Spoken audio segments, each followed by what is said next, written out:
يا أهلا وسهلا بيكم في فيديو جديد من قناتكم لحظة حسم. أنا محمد سامة، وموضوعنا النهاردة من المواضيع اللي بتلمس قلب كل واحد فينا وبتفرق فرق السما من الأرض في حياتنا وعلاقاتنا.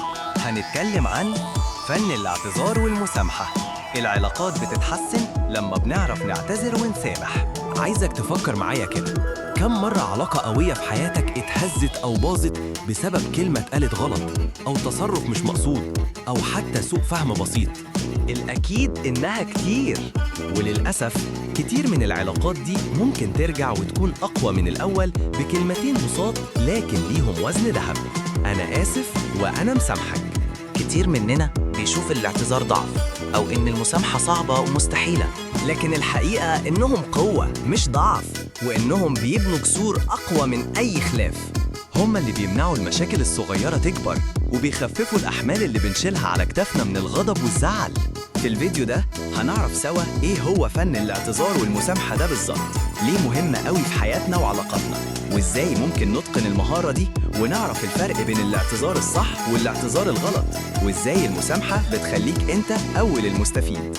يلا بينا نبدأ رحلتنا في عالم العلاقات اللي بتنمو بالحب والتسامح.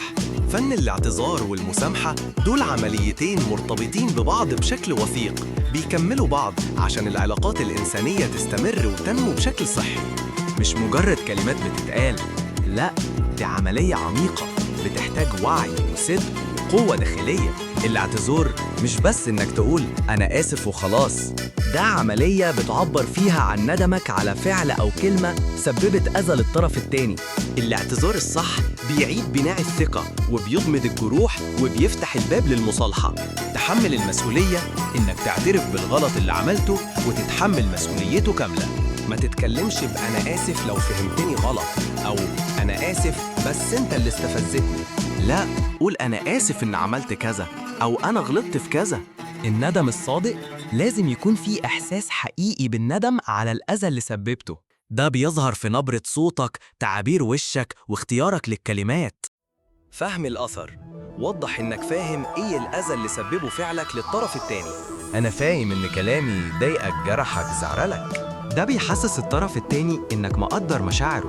التعبير عن الأسف بوضوح، استخدام كلمة أنا آسف أو أنا أعتذر بشكل مباشر وصريح. التعويض أو تصحيح الخطأ، لو في حاجة تقدر تعملها عشان تصلح اللي حصل اعملها. إيه اللي ممكن أعمله عشان أصلح اللي حصل؟ أو أنا هحاول أتصرف بشكل مختلف المرة الجاية. عدم تكرار الخطأ، الاعتذار مش ليه معنى لو هتكرر نفس الغلط تاني. لازم يكون في نية حقيقية لتغيير السلوك ده. الاعتذار قوة مش ضعف، الاعتذار بيحتاج شجاعة عشان تعترف إنك غلطت. اللي بيعرف يعتذر ده شخص واثق في نفسه، بيقدر العلاقة وعايز يحافظ عليها.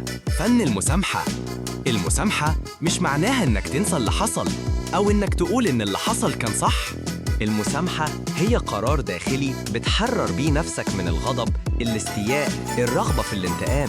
المسامحة بتحصل عشانك أنت الأول، مش عشان الشخص اللي أذاك. أركان المسامحة الصحيحة عشان تبقى مسامحة بجد: القرار الواعي، المسامحة مش إحساس بيجي لوحده، ده قرار أنت بتاخده. قرار إنك تتوقف عن إنك تحمل الغضب والوجع. الاستغناء عن الغضب والرغبة في الانتقام. المسامحة هي إنك تسيب مشاعر الغضب والاستياء. ده مش بيبرئ الشخص التاني، ده بيحررك أنت. فهم إن الأذى قد يظل موجوداً. المسامحة مش بتمحي الألم، لكنها بتساعدك تتعايش معاه. التركيز على شفائك أنت. الهدف الأساسي للمسامحة هو سلامك النفسي وراحتك أنت، إعادة بناء العلاقة أو عدم بنائها. المسامحة ممكن تؤدي لإعادة بناء العلاقة وممكن لا. المسامحة بتديك قوة وراحة نفسية. المسامحة بتحررك من عبء مشاعر سلبية تقيلة، بتخليك تبص لقدام وبتديك طاقة تستخدمها في حاجات إيجابية في حياتك. باختصار، فن الاعتذار والمسامحة هم أدوات قوية بتخلينا نعيش علاقات إنسانية أعمق وأغنى.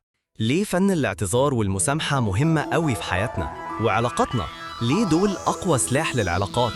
في عالمنا اللي مليان ضغوط وسوء فهم، فن الاعتذار والمسامحة هم زي صمام الأمان للعلاقات الإنسانية. إعادة بناء الثقة، لما حد بيعتذر بصدق ده بيعيد الثقة اللي ممكن تكون اتهزت.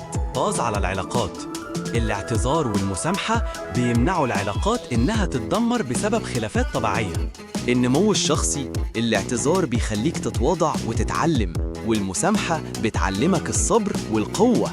تقليل التوتر والغضب، لما بتشيل جواك غضب ده بيأثر على صحتك النفسية. الاعتذار والمسامحة بيحرروك من العبء ده. تحسين التواصل بيخلي الناس تتكلم بصراحة أكتر عن اللي مضايقهم. تجاوز الخلافات، بيوفروا الأدوات اللي ممكن نستخدمها عشان نعدي الخلافات بشكل بناء. بناء مجتمع أفضل، المجتمعات اللي بتعرف تمارس الاعتذار والمسامحة بتكون أكتر تماسكاً. الشعور بالسلام الداخلي، مفيش أحسن من إنك تنام وإنت ضميرك مرتاح. باختصار، فن الاعتذار والمسامحة هم زي الأسمنت اللي بيربط العلاقات ببعضها. إزاي نتقن فن الاعتذار والمسامحة؟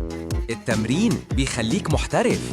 خد نفس عميق وفكر قبل ما تتكلم. فكر كويس في اللي حصل وإيه الأثر اللي سابه تصرفك. كن صادقاً ومخلصاً، الاعتذار اللي طالع من القلب بيوصل للقلب. كن صادقاً ومخلصاً، الاعتذار اللي طالع من القلب بيوصل للقلب. تجنب لكن ولو، ما تقولش أنا آسف بس أو أنا آسف لو فهمتني غلط. ركز على مشاعر الطرف الآخر، وضح إنك فاهم ومتعاطف مع الألم أو الضيق اللي سببته. أعرض تصحيح الخطأ، أسأل إيه اللي ممكن أعمله عشان أصلح اللي حصل. وعد بعدم التكرار والالتزام، أهم جزء. أعتذر في الوقت المناسب، الاعتذار السريع بعد الخطأ أفضل، لكن مش لازم يكون فوري لو كنت غضبان. إتقان فن المسامحة، اعترف بالألم والمشاعر السلبية. أول خطوة في المسامحة إنك تعترف إنك اتأذيت. افصل الفعل عن الشخص، حاول تفهم إن الخطأ ممكن يكون تصرف معين، مش بالضرورة بيعبر عن كل شخصية الطرف التاني. افهم إن المسامحة عشانك أنت. افتكر دايماً إنك لما بتسامح أنت اللي بتتحرر من عبء الغضب. ممارسة التعاطف، حاول تحط نفسك مكان الشخص اللي أذاك. التخلي عن الرغبة في الانتقام، الانتقام ممكن يريحك لحظياً لكنه بيزود الألم. ما تستناش اعتذار عشان تسامح، ممكن تسامح شخص حتى لو ما اعتذرش. ابدأ بخطوات صغيرة، لو الأذى كبير المسامحة ممكن تاخد وقت. ما تستناش اعتذار عشان تسامح، ممكن تسامح شخص حتى لو ما اعتذرش. اطلب المساعدة لو محتاج، لو الأذى كبير ومش قادر تسامح. أمثلة بسيطة عشان نفهم أكتر.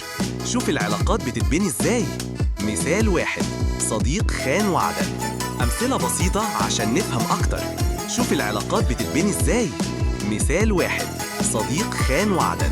الاعتذار، أنا آسف جداً إني ما التزمتش بوعدي معاك، وهحاول أكون أكتر مسؤولية المرة الجاية. افهم إن المسامحة عشانك أنت. افتكر دايماً إنك لما بتسامح أنت اللي بتتحرر من عبء الغضب. المسامحة، لو أنت اللي اتأذيت، أنا زعلان جداً من اللي حصل بس أنا مسامحك، خلينا نبدأ صفحة جديدة. مثال 2، سوء فهم بين زوجين أدى لخناقة. الاعتذار، أنا أسفة إني عليت صوتي عليكي وبتمنى إن ده ما يتكررش تاني، أنا بحبك. المسامحة، أنا زعلت جداً من كلامك بس أنا مسامحاك، خلينا ننسى اللي فات ونركز على اللي جاي. مثال 3، زميل عمل أخطأ في حقك. الاعتذار، أنا آسف إني عملت كذا وكذا وهنتبه أكتر المرة الجاية. المسامحة، أنا تقبلت اعتذارك ومفيش مشكلة، خلينا نشتغل مع بعض. المسامحة، أنا تقبلت اعتذارك ومفيش مشكلة، خلينا نشتغل مع بعض.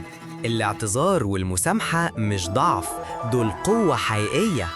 كتير مننا بيشوف إن الاعتذار بيقلل من كرامته أو إن المسامحة بتخليك ضعيف، لكن الحقيقة عكس كده تماماً. الاعتذار قوة، لأنه بيوريك إنك شجاع بما فيه الكفاية عشان تعترف بأخطائك.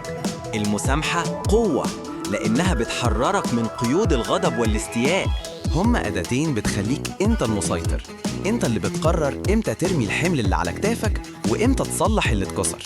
في نهاية الفيديو ده عايزك تفتكر إن العلاقات الإنسانية هي أغلى حاجة بنملكها في حياتنا، فن الاعتذار والمسامحة هم مفاتيح الحفاظ على العلاقات دي وتقويتها وتضميد جروحها.